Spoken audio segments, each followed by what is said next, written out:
Okay, a subscriber has requested that I redo the video on the dark road. For those of you who have read my book, there's a section in there called The Dark Road where Frank and I walked down this dark road in Mexico City where him and the Anglin brothers tried to kill me. And he had murdered a lot of people on that street. You would hear every night gunshots going off over there, and they would find bodies the next day. Um, just to let you know, I'm in my car, but I'm not driving here. I'm in a park that's on the way to my ranch, and I'm gonna see if I can't tell you this story. And the girl that asked for it wants me to really act out some of the things that Frank did, so I'm gonna try, but it's kind of hard because I need both hands, and this phone won't always do what I want it to. And when I sit like this, all you see is stomach. But anyway, I had gone to this, and I don't think I told this part of it in the book, so here's something new for y'all. I had gone to this refreshment stand where they sell what they call agüitas in Mexico. They're really good, but they I stood there in line, and stood in line. They kept ignoring me. They do that to you a lot in Mexico if you're not, Hispanic. And they kept ignoring me, and they look really angry. They're making drinks for everybody around me, and they would keep ignoring me. And all of a sudden, I hear this voice come out of nowhere, and because Frank could throw his voice, and he's stuff he copied off of murder mysteries, and he goes, "They're not gonna wait on you."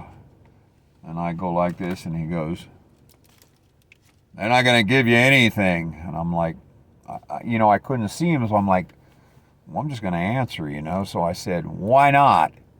And he goes, "'Cause you're not like them." And I was thinking to myself, I guess he means I'm not Hispanic. And then it became obvious to me that yeah, that's been happening to me a lot there in Mexico City. If you don't go in a tourist area where they're used to foreigners, they don't treat you good, and you could get yourself killed. But anyway, so I gave up and I started walking down the road. I did see him. I turned around, I saw him standing there, looked just exactly like D.B. Cooper, but I didn't know who he was, and I didn't know who D.B. Cooper was either. But I still have that memory of him standing there with his hands down at his side, looked like the Zodiac killer with the mask on, but he didn't have a mask on at the time, and D.B. Cooper's face. And I turned around and walked off, and I probably gave him a few choice words. And as I was walking down the road, something out of the corner of my eye caught my eye, and I'm like, someone behind me is crossing the road that way. And I'm looking, I remember the face, but I didn't at the time, but I didn't know who he was at the time, but it was Clarence Anglin. And Clarence goes across the road, and he gets on the other side of the road, and he's walking kind of parallel to me, but a few steps back. Okay, so I'm looking back like this at him. This is the kind of choreography that Frank would do. So I turn around like this, and there's Frank Morris standing over there leaning against the wall smoking a cigarette. This is how he would scare his victims. And it scared me a little bit, but I was like, I can handle these two guys. I'm not worried about it. And I kept walking, and I decided, you know what, I'm going to go across the street and see what he does. So I went across the street to the other side. There's a big woods over there. And he goes, "I don't want you to go over there." And I turn around and looked at him, and I go, "Why not?" And he goes, "Well, a lot of people get scared. They go running in there, and they run in the wrong direction, and bad things happen to them." And I looked at him like, I ain't scared to run in these woods. And he goes, "They're not like the woods in Florida, okay? You know the woods down there." And you could tell it. I mean, I'd got away from him so many times. He knew that I knew the woods. And he goes, "But you don't know those woods. You'd never been in there before." And he didn't know if I had been in there before or not, but he was right. I hadn't. So I kept on walking. And I told him, I said, he told me he wanted to walk with me or something like that. And I asked him, you got any guns? Because he'd already pulled a gun on me once. He looked like Moe off of the Three Stooges. He grabbed his shirt and pulls it up really fast and gets his hands up as high as he can and goes like that and turns around so I can see he doesn't have a gun. And I go, okay, you don't have a gun. And Clarence kind of started lagging back, and I believe Frank motioned and Clarence went back across the street so he'd be on the same side with him, or maybe not. But anyway, I got really angry, something he said, and I decided I'm just going to scare him because I know I can scare him. So I went running at him, and I go, I'm going to kill you, you mother effer. And I don't know, I cussed him out pretty good. And as I got closer, I started like I'm going to grab his throat, and he was freaking out. He got down on his knees, no, no, no. And he's going like this to get Clarence over there to save him. And Clarence comes running in and almost got there, and I was getting ready to get into it with Clarence. And Clarence was going to fight for him, but at the same time, he was scared. And I go, I don't know what you're scared of. You know I'm not going to hurt you. I like you. You're my friend. And he goes, Jesus Christ, I'm your friend. You like me? Jesus Christ, I thought you were going to kill me. And I go, well, you know, why do you keep harassing me like this? That's not the way you're supposed to treat your friends. And he goes, friends? These psychopaths, they don't even understand what friends are, and they don't want to be friends. They just want to kill people. But he motioned, and Clarence backed off. So he gets up and he goes, come on, walk with me. And I go, okay, and we started walking, and I'm thinking, wow, you know, and now it feels like a true friend. But he keeps looking back and making signals, and then all of a sudden I look back, and here's a car on the side of the road. It's an old, like, 1930s car, and there's, you know, I didn't know who it was at the time, but now, remembering back, that big jaw of John Anglin's driving the car, and he's driving like a little kid, like he didn't know much about driving. Well, of course, because he didn't have a license, and the only time he ever drove was when they stole a car. And he turns in front of us and goes down the dark road. And, you know, I told him, I said, who was that? And he goes, I don't know. And I go, it's not a friend of yours? And he goes, no, I never saw him before. And so we turned the corner down the dark road, and I forgot, I told him I was going to go down this other way because I wanted to go to this other restaurant. And he goes, that restaurant's long, long ways down there. And I go, really? And he goes, yeah. And I go, well, I might as well go home. And we turned the corner. And you could see he was signaling, because I thought that car that went around me, which had John Anglin driving it, had left. But it had actually parked at the end of the next block. And it was now starting to get dark. And I couldn't see really if it was the same car or not. And there was somebody, I could barely see a silhouette of someone sitting on the fender, leaning on the fender of the car. And then all of a sudden I see this cigarette going up and down. The guy's smoking a cigarette. And Frank, we got about halfway down that block, and Frank pulls out a lighter and lights it up. And I go, what are you doing that for? And he looks like Moe, and he's like this. And I swear God was with me that night, because all of a sudden the wind started blowing. Now, there's this huge building on one side of us, right there, 3, 4, 5 feet away. And on the other side is another little forest area.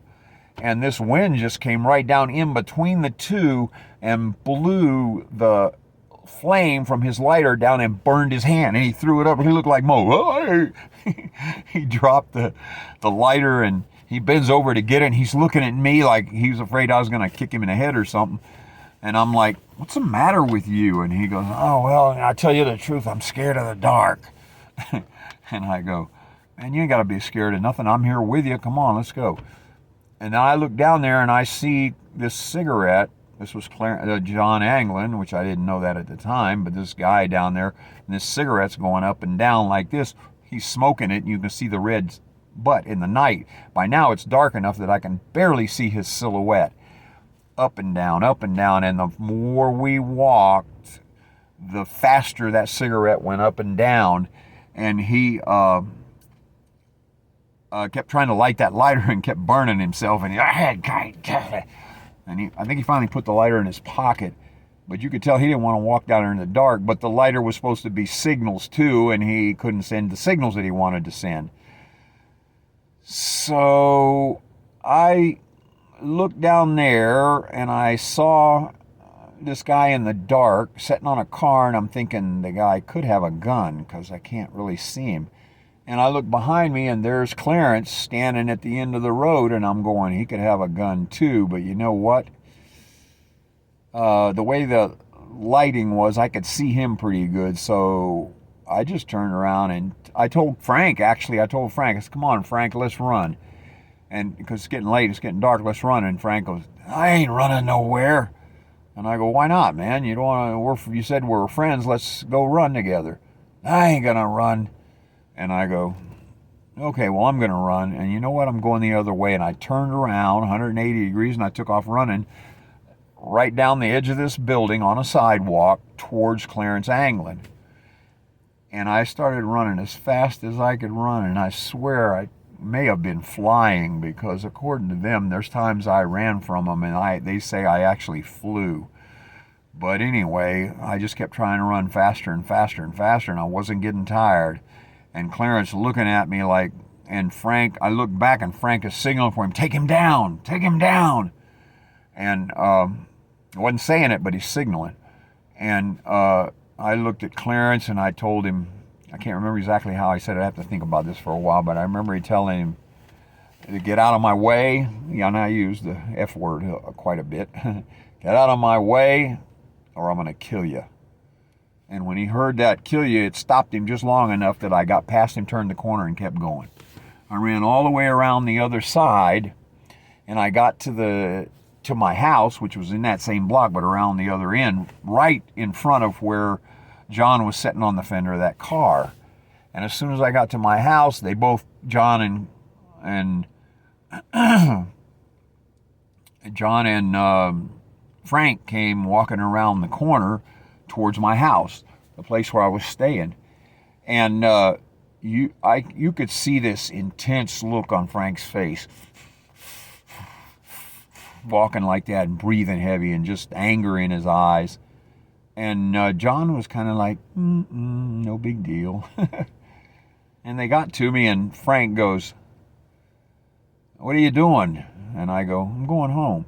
And he goes, and when they got to me, I also stuck my hand in my pocket to get my knife in my hand just in case. And he goes, I just wanted to meet my friend. This is my friend. And he didn't say his name. And I'm like, okay, nice to meet you. And I put my left hand out to shake his hand, so I have my knife in my pocket. And John looks at Frank, and Frank looks at him like John's thinking he's going to stab me. And Frank is like, you got the gun, do something. Well, I kind of spun around, I put the knife in my other hand, I reached through and I unlocked the gate, big steel gate with a big steel thing on it they'd have to shoot through to get me. And I go, let me see, what else did he say? Yeah, because they had, this was the night after they messed around with me at the wrestling matches, and I told him, what'd you do that for? And he goes, we're just wanting to mess with you, we're just having some fun, friends, you know. And I go, somewhere in there, I said, I'll see you later. And I closed the door and I went upstairs. That's the end of the Dark Road story. I'll have to think more about it and remember exactly how the end of that conversation went. I remember shaking John's hand and still having my knife ready to go one way or another. And then reaching through behind me while we were talking. And he didn't really realize I was opening that gate. But he said, oh, wow, that's nice, neat how you opened that gate. And then he looked at John like with those big eyes at Curly, Larry, and Moe.